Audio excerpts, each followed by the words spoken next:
All right, let's get started. It's 6 o'clock. We do have a quorum present. This is Mount Vernon City Council. I want to thank our guests for coming from the KSA tonight, and also want to thank Stan, Robert, Nick, you guys in the background. Can y'all hear me okay? No? No? Hold tight.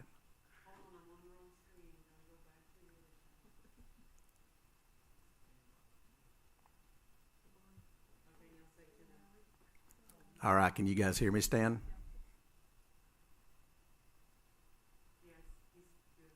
All right, great. All right, we'll get going. Okay, great. All right, well, if y'all will join me for our pledges.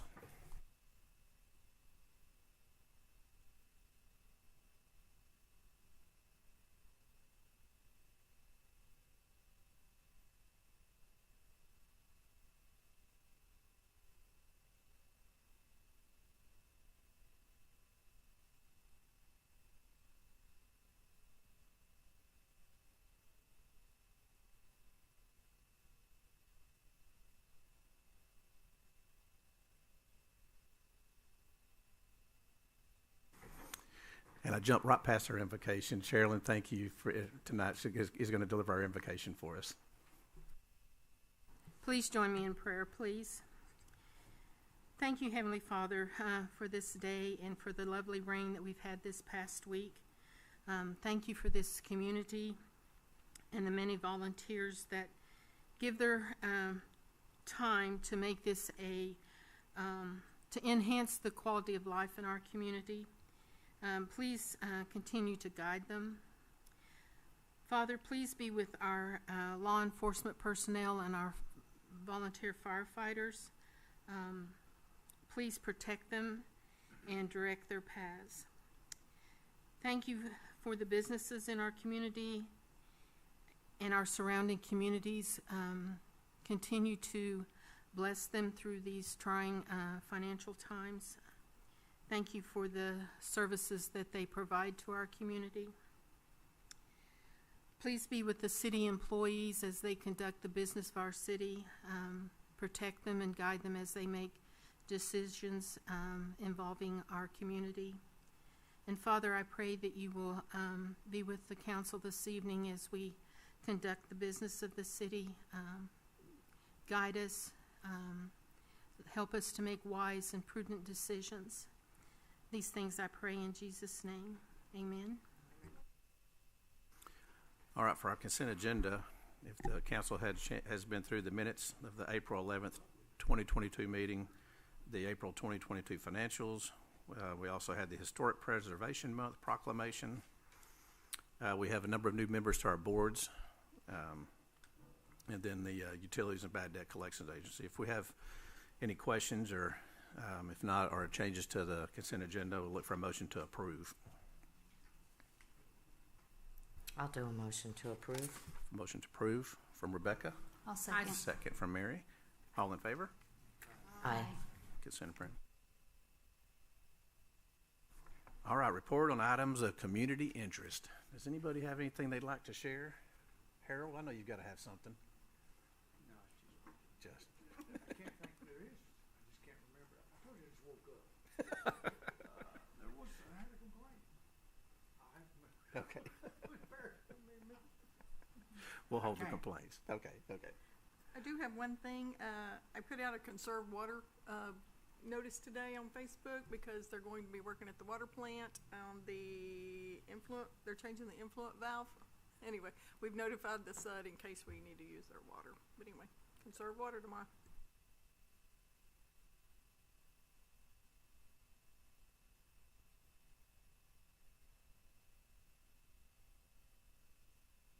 We have nobody signed up for citizen participation this evening, so we'll move right along to a swearing-in ceremony. Do we do that, Kathy? All right. I do want to say thanks to the council members that raised their hands to serve again this time. Including you.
Look at there. All right. Can you guys hear us okay? Awesome. Stan, in the top left there, Robert Dransfield on the bottom left, and Nick Boulash. Guys, thanks for attending tonight. I appreciate you carving out some time for this evening. Stan, I was going to ask a favor. Are we able to make it where Stan can unmute? Maybe. Oh, he is. Okay. I was going to ask Stan just to give a brief introduction. I think we're all unmuted now. All right, great. Stan, would you do me the favor of maybe helping to give a kind of a introduction of Bob and Nick here this evening and your background with them, and then we'll kind of kick Absolutely. off. Thank you. Mayor, Council, good to be with you tonight. As you can see, we have Bob Dransfield and Nick Boulash joining us on Zoom. This came about, Mayor, probably several months ago. You and I started having a conversation about some of the public infrastructure needs that the city had, mainly water and sewer lines. And that quickly evolved into the obvious question, which is how do you pay for such an infrastructure improvement? And I was pointing out to the mayor that there are several state law tools, as I will call them, that give municipalities some options as far as public financing of capital infrastructure such as water and sewer lines. So that evolved into me getting Bob Dransfield with Norton Rose Fulbright. He's a municipal bond lawyer that I've worked with for, 25 plus years, Bob. At least. Yeah. At least. And a municipal financial advisor, which is Nick Boulash, who I've worked with for, 20 plus years, Nick.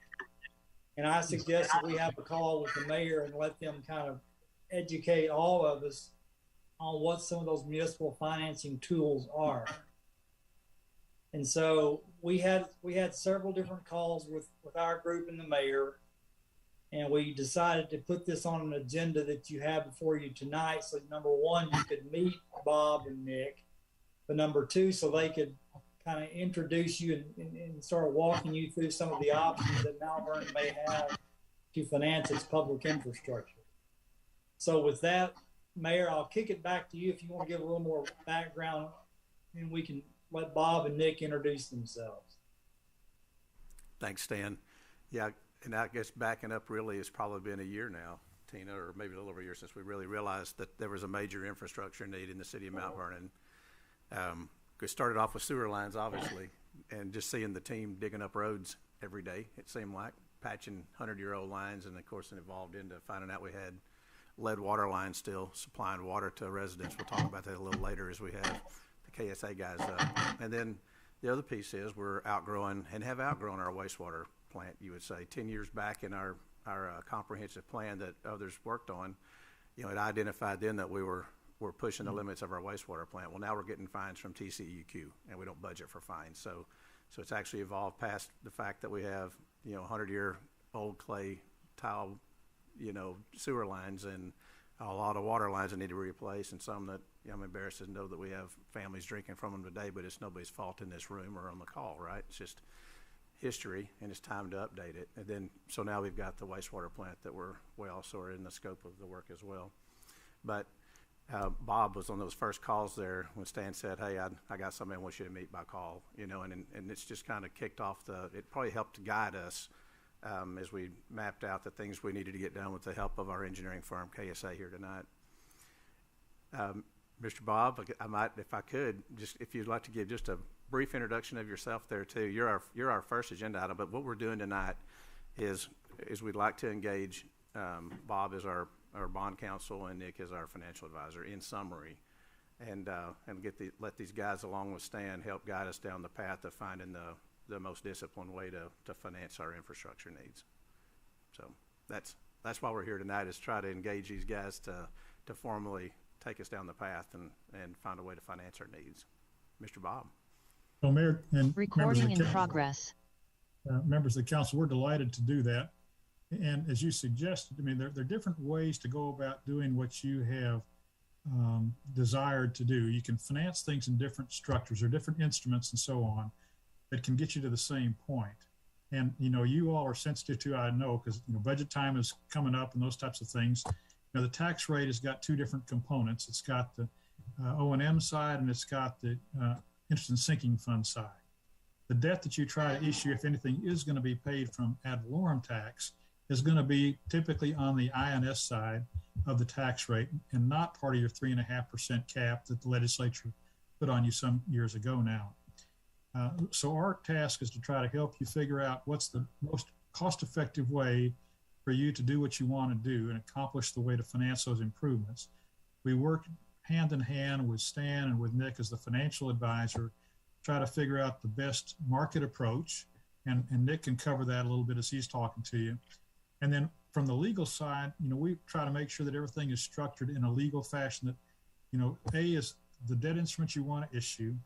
B, we process that through the Attorney General's office and get those debt instruments, whatever form they take, and they're typically going to be bonds or certificates or notes, one of those three general types of categories. And those get registered by the comptroller. And that whole process involves, the city council, when it comes time for that, issuing or passing an ordinance that will authorize the issuance of those obligations. And depending on the type of obligation that you issue, there are different procedural prospects that you go through. So as we go through that cycle and you kind of determine what's going to be the best, most appropriate debt instrument for you to utilize, we'll map out the time frames and associated with those types of things and then process that. And fundamentally, if you can think about it in terms of timing, after the date that the council adopts that ordinance authorizing the issuance of that debt instrument, it's about 30 days before money's in the bank. So, and that's going to be done either through a competitive sale basis or a negotiated sale basis, which Nick can talk a little bit about. But that's in its summary form, Mayor, kind of where you are. Our task is to try to help make sure that all the legal I's are dotted and the T's are crossed so that you can get from point A to point B in what you want to finance in a manner that's consistent with what the policy is the council has. So I'll stop there and see if that elicits any questions or if you have any other thoughts that you'd like me to cover. Thank you, Bob. I'd ask the council if there's any questions from the council side now.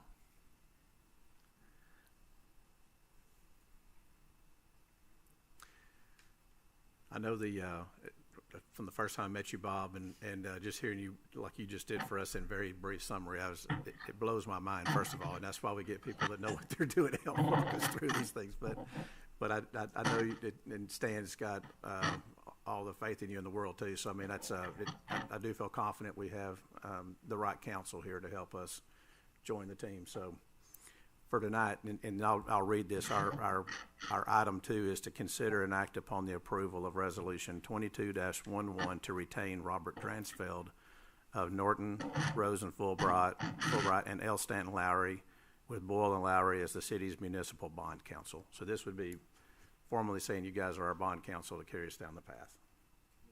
And we need a motion for that. Got a motion from Harold Kaysen. I second. And a second from Sherilyn Robertson. All in favor? Aye. Motion carries. Thank you. Bob, thank you. Mayor and members of the council, thank you very much. We're looking forward to working with Stan and you all as that process unfolds. Awesome. All right. So, and on number 2, Mr. Nick Bulash. Nick, thank you again as well for being here and having your hand up, being willing to join the team. So, again, maybe if you get, I'll turn it over to you and let you share a little bit from your side. Absolutely. Mayor and council, hope you can hear me okay. Nick Bulash with Hilltop Securities. I am actually officed in our Fort Worth office, but we are headquartered in Dallas, and we are the #1 financial advisory firm in the state of Texas, I think, as long as that those statistics have been kept. Something that's paramount to our firm is #1 reputation. We're only as good as the last deal we've done. And this is such a small universe that I think you all would know if this was not a fit for the city. And #2, we pride ourselves on teamwork. So while I'm here talking to you today, I have partners on my side that'll also help me out. It's very, I guess, somewhat of an unconditional teamwork effort that we do. We feel like we can serve clients better when we team up. We're not trying to hold our own clients to ourselves. We're trying to provide the best service to our clients. But just to touch a little bit and trail off a little bit on what Bob had said on the types of instruments. So my job is more or less is trying to fit those types of instruments with the funding source.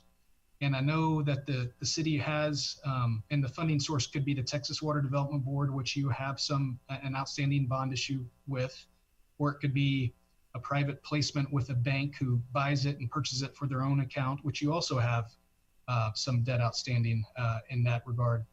And then the third, which is not, I don't see with the city, is what's called a public offering. And that's when investors from all over the country, all over the state, hold your bonds and they, invest in your bonds. So what in what you have right now are two private placements, one that's placed with the bank and one that's placed with the Water Development Board. The Water Development Board, I have a lot of experience with. I've helped finance a reservoir through that project, or through that funding source. And I've also helped cities similar to yours do very, very small projects. So I've run the gamut. Water Development Board can be a little bit, have to have the right project in the right program within the Water Development Board. Some of those programs can have federal cross-cutters or can have all sorts of red tape that makes it not as advantageous. And so there are certain programs that the Water Development Board does have that are the least restrictive, but you still can get the AAA credit rating from the state and the lowest interest rates available that way. There's the Water Development Board, as you may understand, only does water sewer projects. So to the extent you have streets or parks or any of those other projects, we have to look at a different funding source than the Water Development Board. And that may be a private placement or it may be a public offering. But as we get into it and peel back the onion, so to speak, we can find the best avenue for the city. A couple other things I did just want to bring up is my compensation. I am only paid if there's a successful bond issue. I don't charge hourly. We may do a lot of work and we may abandon the project and the financing altogether, and I'm not going to send you a bill. My compensation, and similar to Bob Dransfield's compensation, I surely don't want to speak for him. We are paid through the proceeds of a bond issue. So whenever you receive money in your bank account, that's when our fee is paid. It's contingent upon bond closing. The next thing is, and the contract that I've provided to Stan in the past, it's our typical financial advisory contract. You can fire us at any time, 30 days notice. So we're not locking you in. And I'm not selling myself very well, but I do just want, in full disclosure, again, back to that reputation point I made earlier, that we want you to feel comfortable with signing the contract and hiring us. And if you feel like we're not doing our job, then you can fire us at any time. And I surely don't want to end on a negative note. I've been doing this, as Stan mentioned, it'll be about 22 years this summer. And I have a lot of clients within the Metroplex, some out towards the east, towards you guys, and some out towards the west. So teamwork is paramount to make sure we provide enough service to adequate service to all of our clients. But with that, I'm happy to answer any questions that you may have. Nick, thank you. I appreciate that. Does the council have any questions for Nick? Are rural bonds much more difficult to get? Oh, hit your button. Are rural bonds much more difficult to get than, say, a city bond? So typically there's a little bit more of a story with a rural bond.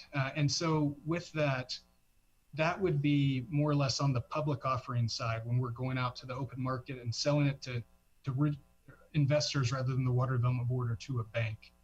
So it's typically a bit more of a story. Rural bonds, just by definition, your taxpayer concentration is typically residential. You may have some land and ag. Some of those rural bonds in West Texas are really heavy in minerals. And so there's a story to everything. And as you get into it and peel back dive into the credit, that helps tell the story. Your financials are great. At least, I looked at the 2021 financials and I was very impressed with those financials. So that goes a long way. You've had a steady tax-based growth over the past several years, and I'm assuming, like every city in the state, you've seen a big jump for your preliminary values. So long story short, they are a little more difficult to sell. You are not an established name in the market, such as a city of Dallas or a city of Allen or something like that. And that's why a lot of times you can find really good financing arrangements through the Water Development Board, because you'll get the lowest interest rates through the highest credit rating. And a lot of times we find that that's a very advantageous avenue to pursue.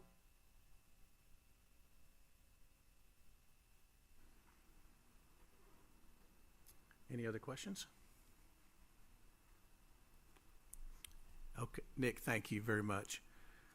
Yes, sir. Thank you. I'm sorry, my camera's here, but my screen's here, so You're that's good. why I'm ours is looking. there. Yeah, we look over there. Look over here. So same thing. Sorry about that. So I'll read item 3. So consider and act upon an agreement contract to retain Nick Bulash of Hilltop Securities as the city's financial advisor. And we would need a motion for that. I so move. Have a motion from Sherilyn, I'll second. a second from Mary. All in favor? Aye. You guys are going to work. Hey, Great. no, Thank you. seriously, I do want to say thank you. Thanks for taking the time tonight. And Stan, thanks from early on. Continue to be my wingman as we got ready to try to put a plan together here, and Bob early on too. So, Right, welcome, Mayor. We'll look forward to working with you all. yes, yeah. So the next item Kathy's mentioning is consider and act upon financing options for upgrades to the city's public infrastructure. We won't actually act on financing options tonight, but as far as discussion, this is a time where if we had some just general discussion around that. Is this also where we'd bring KSA in if they wanted to share? I would like to, if I could. Lanny, would you be okay if we had you come up now and just, I want to go back through the scope of the 3, I guess you'd say functional areas, whatever the right thing would be there, but those 3 key areas that we've identified, the scope of the work and the financing estimates from KSA along with our engineering costs will be in there too. But I'd ask Lanny if he could just give us a brief summary as we go through each of those, and then maybe that generates a question or two as well while we've got the luxury of Bob and Nick with us tonight with Stan. Okay. Lanny Buck with KSA. Thank you, Mayor and Council, for allowing me to be here tonight. There have been 3, I'm going to call them 3 separate projects, and by that I mean we had wastewater collections lines as one and repairs there as one. We had water treatment distribution system and motor distribution system. And then we had your wastewater treatment plant as a 3rd project.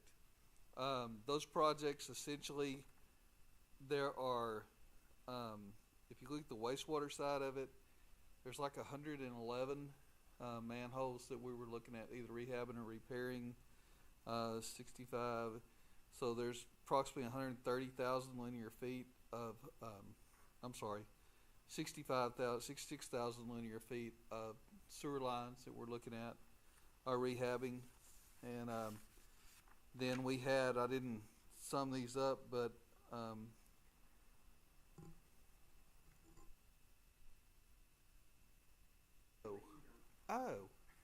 so I can let go? That's great. Water lines, we had, I should have added this up before, so we had 63 and 25, so there's 88 and 12, it's 20,008 and 15, 35 and another 10, so about 45,000 linear feet of water lines that we were looking at rehabbing too, and those range in size from 1 inch to 12 inch. And then for the wastewater side, the wastewater treatment plant side, we had identified some rerouting of your return activated sludge lines. Influent lift station was involved in this, although we're doing that as a separate, we're doing that with the COVID money, if you will, right now. Aerators, pumps for lift station number 2, the final clarifier, sludge pump, sludge digester, belt press was in there, tertiary filter was in there, chlorine contact, SCADA, and then some contingencies. So we're looking at somewhere between $4.5 and $5 million, but probably around $4.5 million when you take out the other projects that we're already involved in. If I didn't mention it, the wastewater collection lines was about $8 million, and the water line upgrades were about $3.4 million, 3.3. So there you can see where the money's coming from. All of those do include construction contingencies. They include engineering.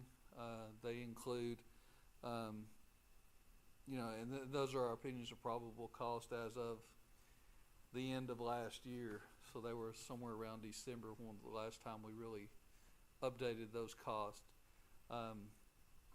Right now we're seeing those numbers we were fudging a little bit back then. We see those numbers still kind of around the same area. But these are difficult times to tell you what prices are going to be in the near future. So anyway, are there any questions? Did I cover kind of what you were looking for? You did, and it really just a good. We had the luxury of having Lanny and Blakey in this afternoon at 3:00, so we met previously today. But while y'all were here, I appreciate you hanging tight to just be part of the meeting. And again, I guess maybe for Nick and Bob and Stan of KSA Engineering is what do we need to get to you guys for next steps? And this could happen outside of this meeting, but what would you guys need from us to help identify the scope of work? And I don't know what the next step is, I guess, from y'all's perspective. Yeah, Mayor, this is Bob. I'm not, one of the starting points would be, fundamentally it sounds like what you want to do is just make improvements to water and wastewater system generically. And you can be that broad in terms of the purpose you want to do. Obviously, you've got to have an estimated cost. If you're going to end up doing a certificate of obligation, for example, and that's one financing structure that you could consider, you'll want to have an estimated not to exceed number that is fine to estimate a little bit high at this point.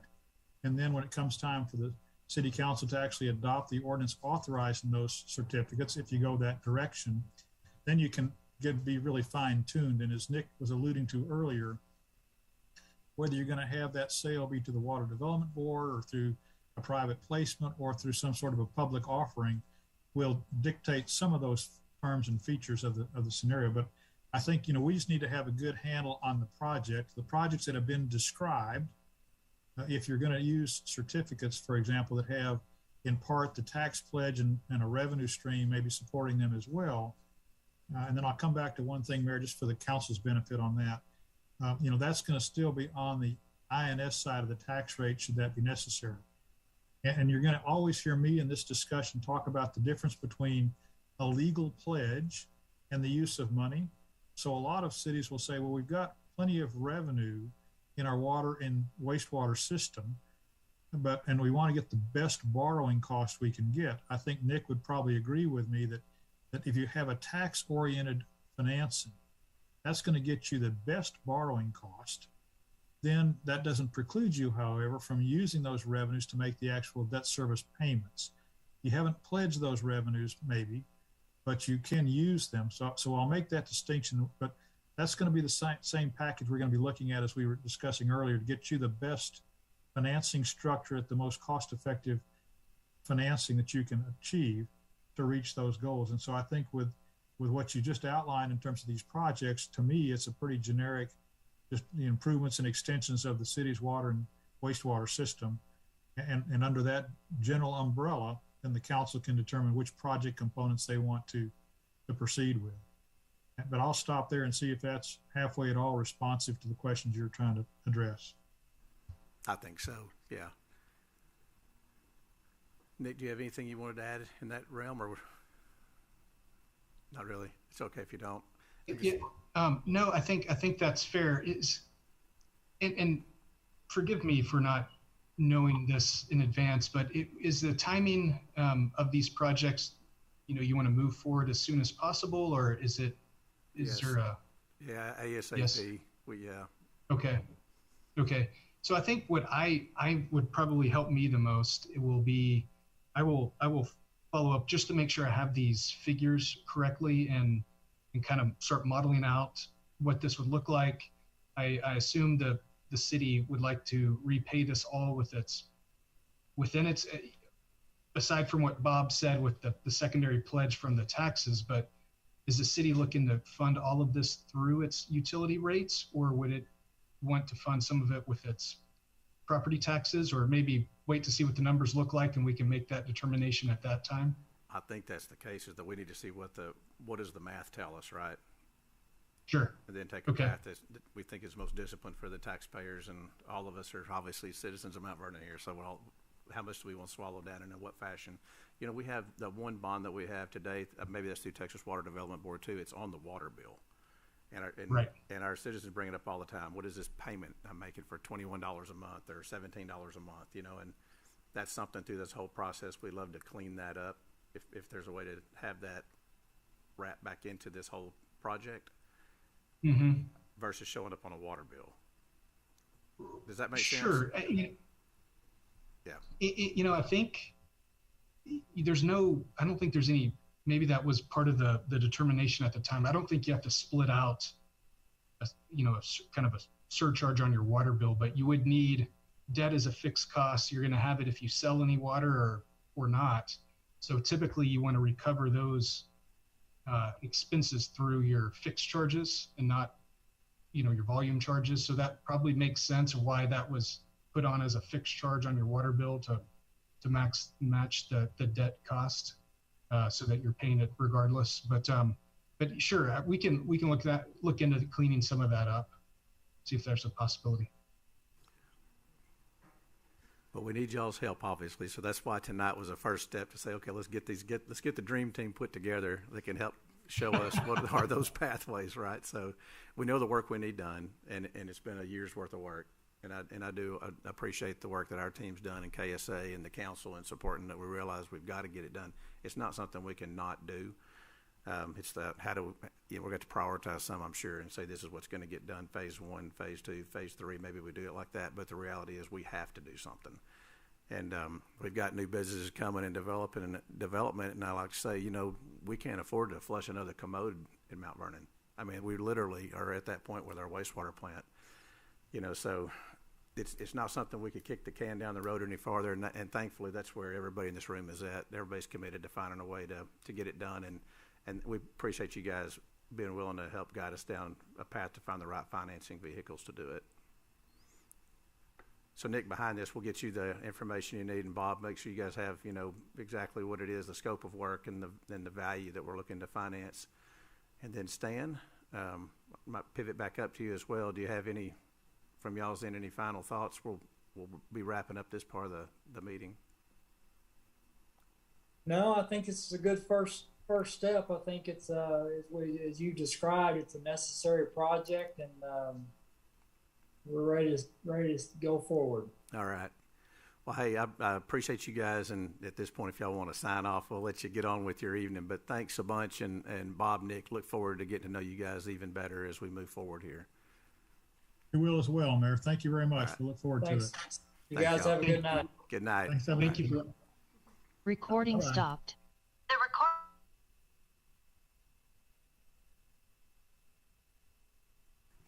All right, so we're moving right along to item 5. Consider an act upon, I'm sorry. Okay, yeah, so do we need to formally do something there? Okay. Okay, so number 4, we'll need a motion to postpone, consider an act upon financing options for upgrades to the city's public infrastructure. I'll go ahead. Okay, we've got a motion from Sherilyn and a second from Rebecca, and all in favor? Aye. Thank you. Okay, item 5, consider an act upon resolution 22-12, submitting a hazard mitigation grant application to the Texas Division of Emergency Management and authorize personnel to act as the city's executive officers and authorized representatives in all matters pertaining to the city's participation in the DR 4485 Hazard Mitigation Grant Program. It's a mouthful. Blake, did you want to speak on this?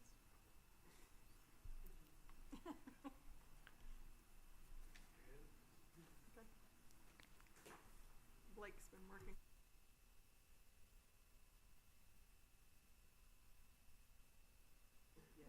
Now it's on. Okay. So we've been working with the Grant Consultant Trailer and Associates to put together. I think we started with about 5 projects, then narrowed it down. I think we're down to 3 or 4 projects. So basically, we're looking at emergency generators and some emergency work, just kind of going after some free money, I guess. It was at 25%, and now it's down to 10% match for the city. So it's a good opportunity for us to put in some applications, trying to get some generators for here. We have the raw water intake, some upgrades out there. Work on the city lake dam if they'll fund it, and then another portable generator. So it's just a good opportunity to try to get some money. Does anybody have any questions? Well, we got Blake.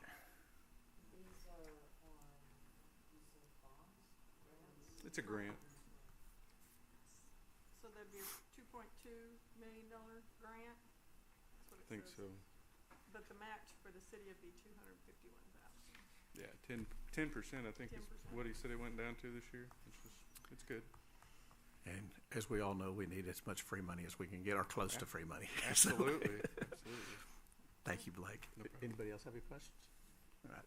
We would need a motion to approve. I'll do a motion to approve the grant. Motion from Rebecca, I'll second. second from Mary, and all in favor. Aye. Motion carries. Thank y'all. All right. Discussion items, Mayor, City Council, Administrator reports. Tina? Ricky, do you want to start?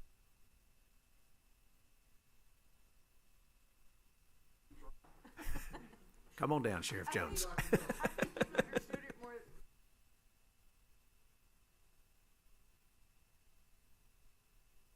Where it says push.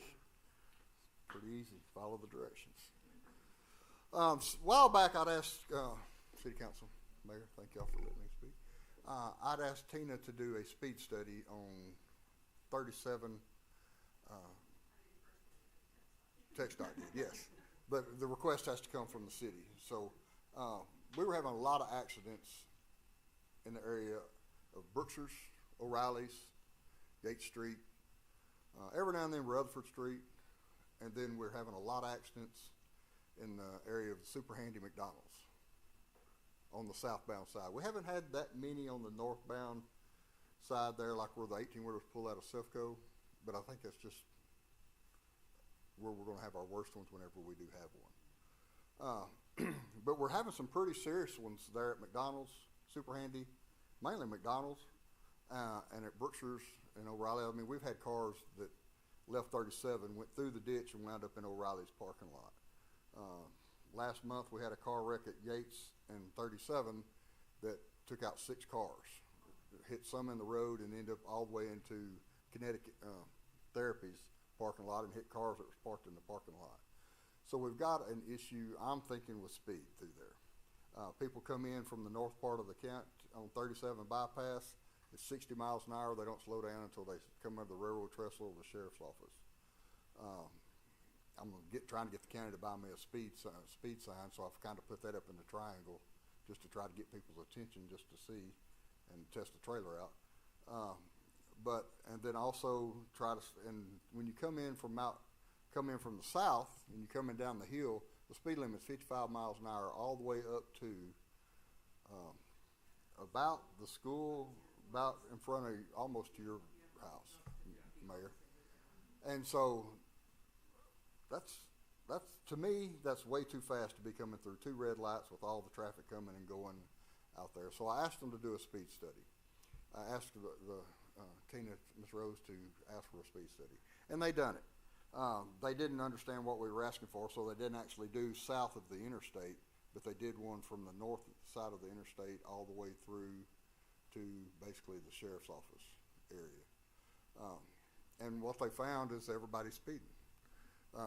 They were going over the speed limit there at the north side of it, anywhere. Usually they only about 5 mile an hour over, I believe they said. 5 to 7 over there, and up through past your house is 5 to 7. But then that speed drops off to 40 for the school zone, and they're not dropping off. So that's putting them 10 to 15 over, I think it was, in front of the school zone, and then also all the way down in front of Brookshire's. We have been doing, and we put in for a grant for selective traffic enforcement, and we've been doing that now since October of last year. We put in for the grant again to extend that, and from what we're being told and we have to submit maps. It's going to be pretty much citywide, that we can work anywhere in the city. This first time we could only work on Hallbrook Street and 37 between, was it Rutherford or Yates? Rutherford Street, wasn't it? From Rutherford Street to the north side of the interstate was our section that we were working on. If you've noticed, more enforcement going on there, and then on Hallbrook Street from the 67 all the way out to the Dukes. And it's made a pretty good impact, and a lot of people know that we're there, and they've slowed down, and the people that live along there have thanked us for working the traffic there. But we're missing. They didn't include 37 south of the interstate. So in our meeting the other day, they told us to resubmit our request and ask for an amendment to be made to that. So we thought it was going to be a month-long process, but what did we do to get that sped along? I forgot who. Monica with the STEP, she was able to contact Chuck and let them know that we did the speed study and what was found. But then I believe also said how we've been running STEP, and it's shown some improvement. What was going to take a month, we were able to get done in about a day. And so now the area that we can work is from the city limits north of town to the city limits south of town on 37. So this is done by the officers working extra, either 4 hours before or 4 hours after their shift. And that's all they do. They can't answer calls or anything. So they may not understand. So when they work the It's time. overtime, we pay it, but then TxDOT Pays us back. for the overtime. So if the officers are able to make extra money, it doesn't cost the city anything. And we get the benefit of, and we get the revenue off of it, but the biggest thing is people are starting to slow down some. And because we were having some pretty bad wrecks. Now, if we can just teach everybody to do the basic traffic laws, like when you pull out of Brookshire's, don't go all the way to the left lane, pull out to the nearest lane before you go south, or not pull out and go all the way to the turn lane. Because that's where we've had our worst wrecks, is where somebody pulls out of Brookshire's to go south, but they go all the way over to the left-hand lane, and that car that's coming thinks they've got a lane to go by, but then the car pulls over in front of them, and they end up having a pretty good wreck. And so, another thing that we found out, what's that? On the speeds? On the speed part? I thought when you asked for the speed study, it's to try to lower the speed limit. But what they do is the easiest way to put it is the public sets their own speeds. If they don't like the speed in the area, then they need to slow down themselves. Because when the state comes in and does these traffic studies, it doesn't matter what the posted speed limit is out there right now today. They're going to go out there and they're going to check every vehicle going up and down the road, and whatever the 85% of those vehicles are traveling, that is what they're going to suggest the speed be. They'll drop it 12 miles an hour under whatever the high speed is. And that just doesn't make sense at all. It doesn't make sense at all. So they said if we submit, majority of the time, if we submit these reports to the state for change, the speed limit will be raised. Huh? Excuse me? Well, I mean, like on that 37, there's so many different speed zones. There is. I'm like, Mm-hmm. I just decided to go 40. That's- Because it's stop and go, stop and go, stop and go, Mhm. or, slow it down. It is. Why is there so many? I think when you get into the city limits, it should be one speed the whole way through until you get out of. That's what we were trying to do, but That's- they're saying, no, it's But not. they're not doing that. They're not going to do that. That's And the city can't request that they. that's basically what we did. And we've done it before this. We've done it before about 2 councils ago. I think we did a speed study, and they brought that one with us too. And on a positive note, the citizens have lowered their speeds some from the first time, about 5 miles an hour. But still, if they were to submit that, then the speed limit through the 40 where we're having all the issues would probably be raised up to 50. Because they can't lower it. No, it's not going to be because we're not asking them to turn it in. Yeah, because I mean, that's all Mhm. business commercial. That's all business commercial. In, out, in, out. Mhm. Yeah, yeah. problem coming south is, I don't know how you could fix it, but some of it's a little bit of necessity where the roads meet. It is. It is. It is. One ticket since 1964. We can help you with that. I was gonna say that. But Yates is the worst. I come out on Yates. It is. And you've got, there's a lot of people going to 67 slowing down. Mhm. We did talk about that, cause school apparently is going to There's a left stoplight near town, can't do it. You better hush. Well, that's, I was trying to figure out, I was asked a question and I'm waiting on somebody to answer me, but we talked about Yates and 37, and we talked about Yates and Rutherford Street. And, lights there, some kind of traffic control. And they said there's not enough traffic. And I don't know when they're doing their traffic study. Yeah. Mhm. I was going to.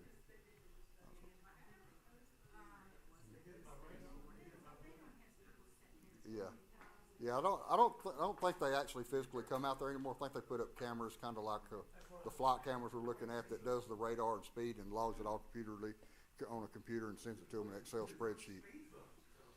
Mm-hmm. But where they put the counters across the road and stuff, you don't hardly see those anymore. But they said there wasn't enough traffic there, so that to warrant a traffic light. Now I think it was Max. See if that's him. Excuse me.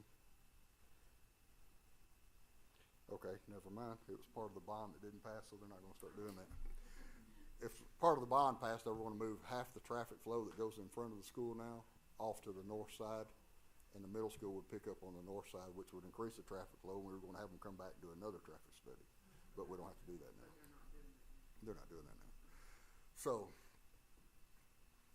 right now, so on the traffic and the speed issues that we're having, and from what I heard from the traffic study, we're going to have to depend on enforcement in those areas. And so we put it on the Facebook page from time to time that we're doing that in those areas, and just need to ask the public to slow down and Signs are correct. signs are correct.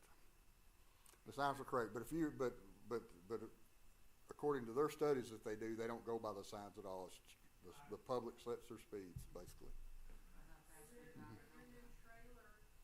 Mm-hmm. Good deal, good deal, good deal. She was looking for it.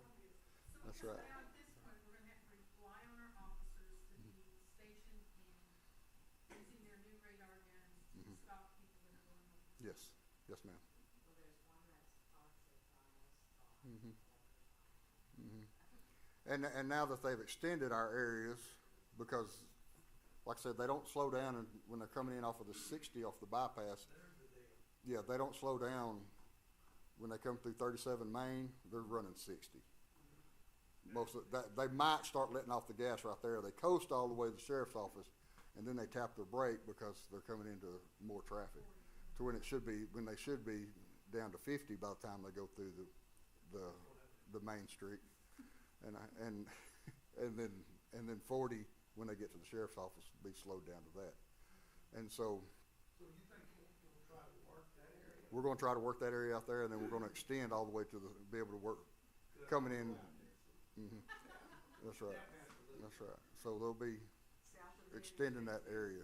So it is, and that's where we have 90% of our wrecks is in front of Brookshire's and at McDonald's.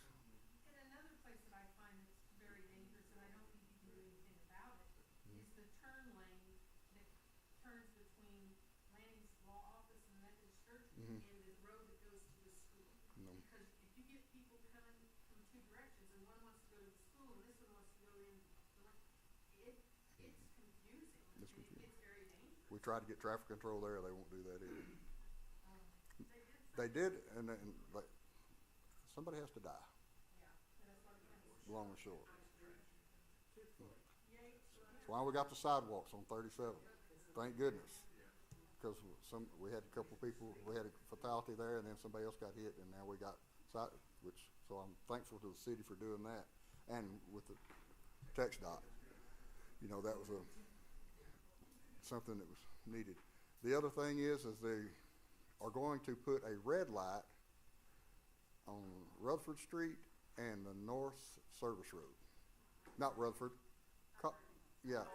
Hallbrook. I'm thinking, Love side.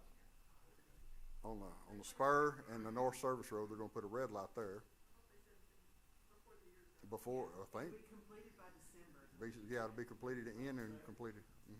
And we asked them about the Duke side, and they can't do anything there. They said because the exit ramp is too close to the intersection, and if you look at it, the exit ramp is almost half the distance of the one on the north side. Because somebody asked me today about, well, what about the north side? It's going to back up on it too, but it's a little further back. Plus, the exit ramp itself is longer, so they got room to back up. The red light, just go manual. Yes, sir. Is it driven by? Motion. It's got cameras on it. Yes. It catches birds all the time. It does. Our big trucks that go through will catch the top of a trailer. Is that what it is? Mhm. I mean, there'll be nobody there, Mm-hmm. and it turns red. Yeah, and then it just. I honk. You hear me honk. But really, Yeah, it does. Yeah, now it does do that. Some like late at night. Sometimes you'll be going down through there, and you'll be coming up, and it'll turn red on you, and like, why? And it should slow us down. It should slow us down. Those cameras don't work. They don't. They're looking for something there, but sometimes they malfunction. But who works on those? That's Text dot. Yeah. We also talked about the off-on ramps too on L30. We're not in their plan. They came, and that's what Ms. Rose and I mentioned. They came 5, 6, maybe longer than that. They came in with a plan to make both sides one way, take out the exit ramps there in front of the propane place and the on ramp next to the Loves, switching them over and moving them further down to where people had to drive the access roads more, but they wanted the city to pay for it.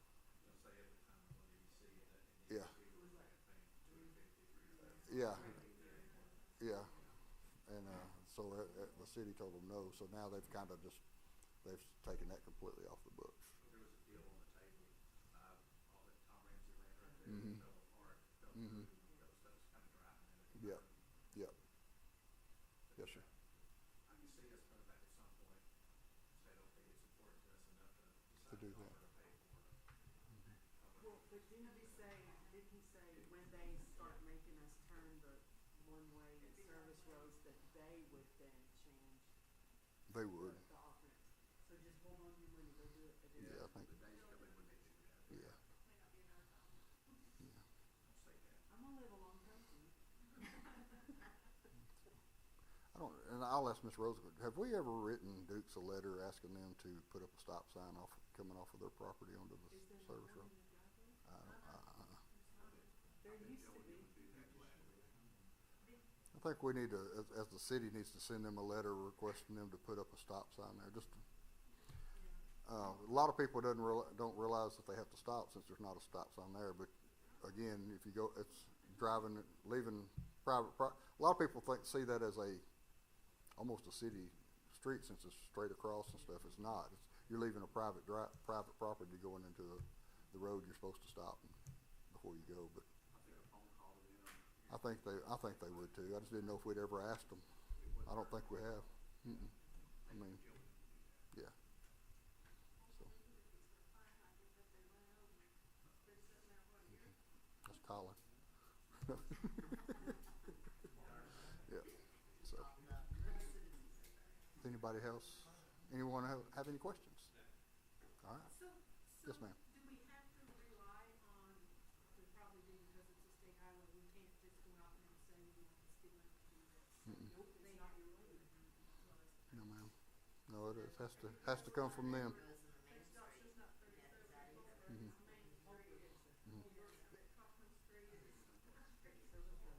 It changes a lot.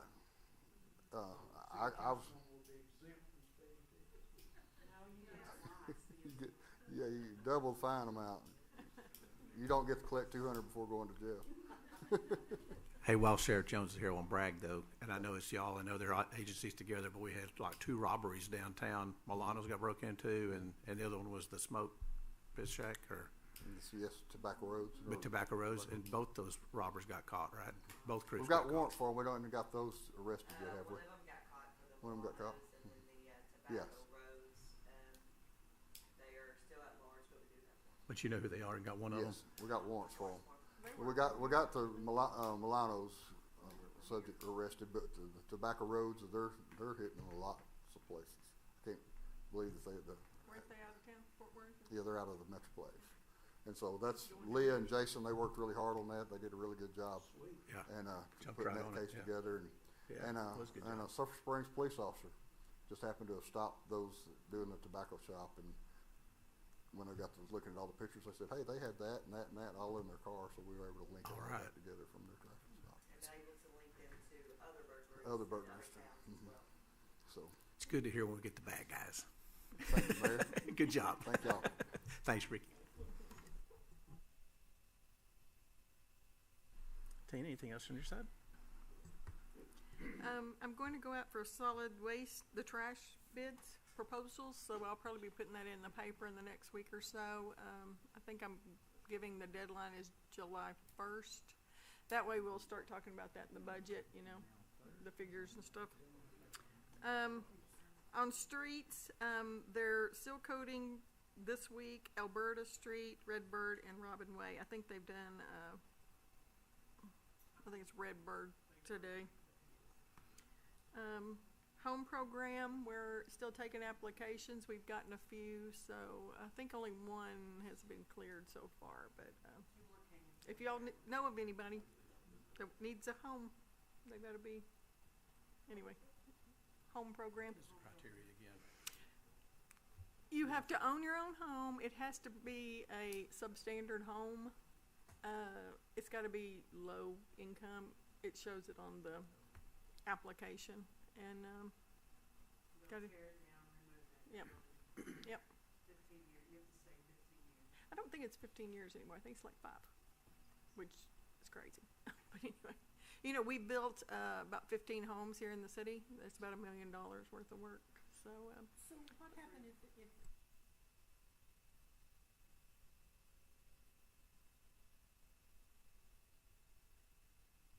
years and that they haven't met that requirement? it doesn't matter. They can be left to a relative, because they've even had some, not here in Mount Vernon, why it's being built, and their relatives can live there. So, but it can't be sold, it just has to. No, it cannot be sold. Or rented. Or rented. We did have that problem here in town. Somebody built one and rented it to somebody, and it's like, no, they had to move back in, So- or some of so their family members. Whoever they leave it to has to move into Mhm. that home. Yes. But if none of the. Well, it says a relative. I don't guess it has to be their child. Well, Yeah. I'm just thinking if they didn't have.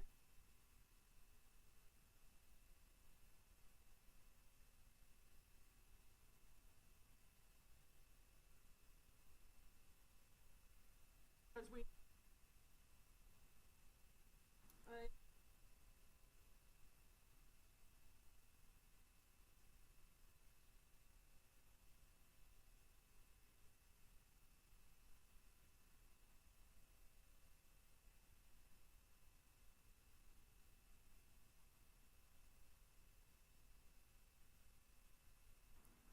And that's about That all it? I have. All right.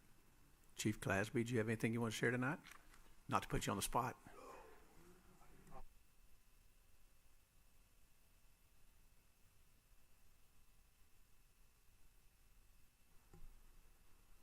Chief Clasby, Mount Vernon Fire Department.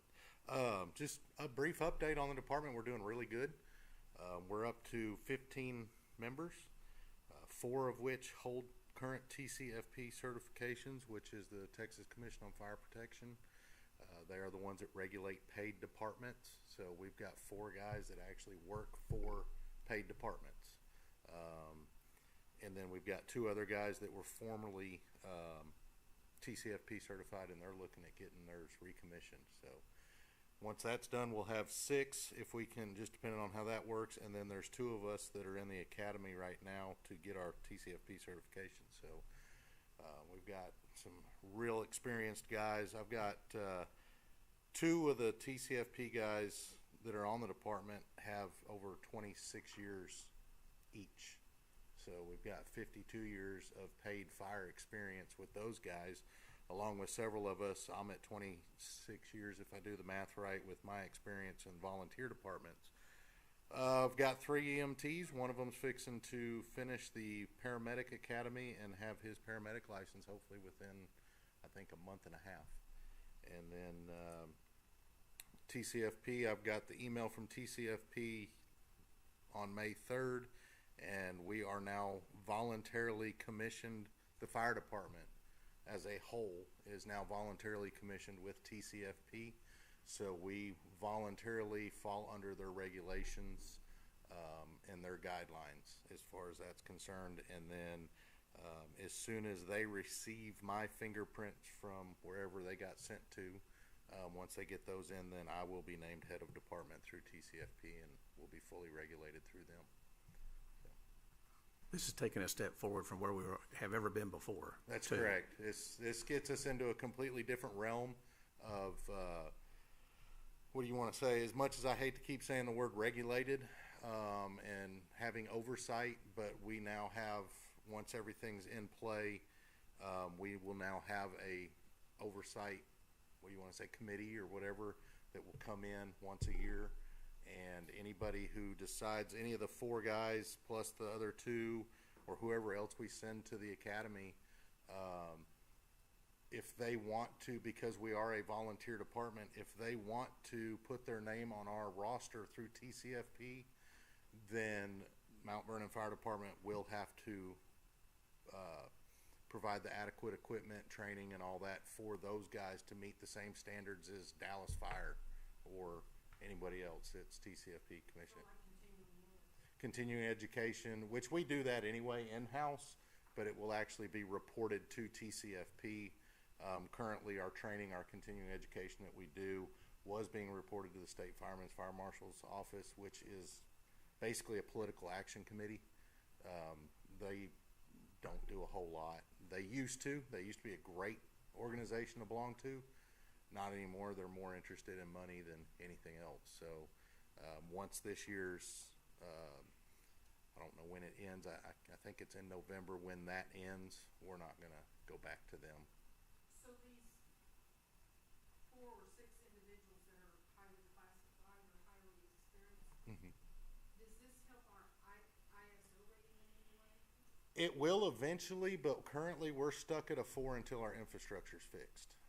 We cannot go any lower until our infrastructure is fixed. Once we're able to provide more water, I believe they grade roads as well. Once those infrastructure items are fixed, then we can look at bringing ISO back in and possibly getting down to a 3. And so when you talk about the water, is it just the lines that we have to get replaced, or do we need more fire hydrants?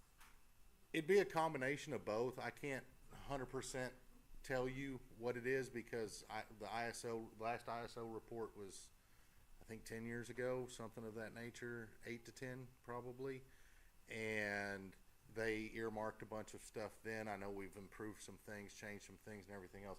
A lot of it is the size of the lines that feed the fire hydrants so we can get enough water to where we're needing to take it. But that's where we're at now. We will not drop our ISO rating until we can first increase the infrastructure. Once that's done, then yes, the training or the certified guys and station staffing is what's going to start dropping it from there.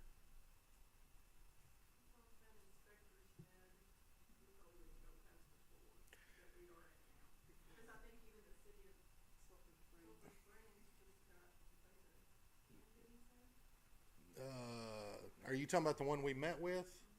Well, he was TCFP, so he was saying from what he's seen. I've never talked to the ISO guy. Like I said, that was 8-9 years ago, something. Oh, okay. Chief, yeah, Chief Inslee, yeah. With He was ISO. talking about Hopkins County. With ISO ratings too, it's not like 1, 2, 3, 4, it's 3.1, 3.2, 3, it's like there's stages along there, and I think we were only about 2/10 of a. We were barely off, but the infrastructure is what, Yeah. and then being a volunteer department, you're not, I think there's 1 or 2 volunteer departments, maybe 3 in the state that are 100% volunteer that are 3. Combination departments, Rockwall, I believe, is a 3. They've been combination for, I can't remember how long they've been a combination department. Pittsburgh's combination, Clarksville. So once you get to that area, you could drop a little bit, but like I said, the infrastructure's our issue right now. And the fire chief meeting tomorrow night? A fire chief meeting tomorrow night to discuss some new reporting software and whatever else comes up. Yeah. Yes, I did. Yes. Any other questions? Thanks, Chief Clasby. All right.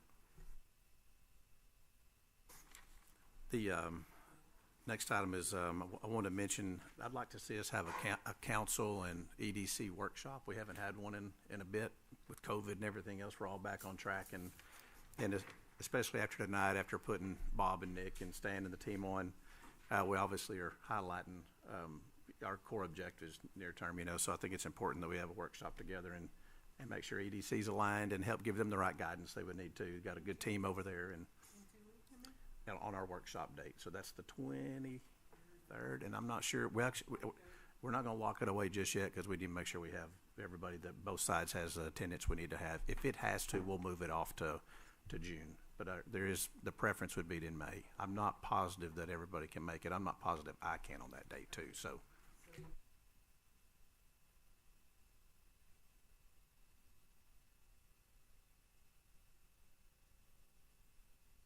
There's a good chance we end up in June with this, though. But as soon as we can, I want to get us together and make sure that I want to get Stan involved in that as well, and just make sure that we're all aligned and expending our efforts in the right place, especially for the next calendar year. So at this time, it is 7:09, and we will adjourn to executive session. I need to read all this, Kathy, or just we're good, aren't we? All right.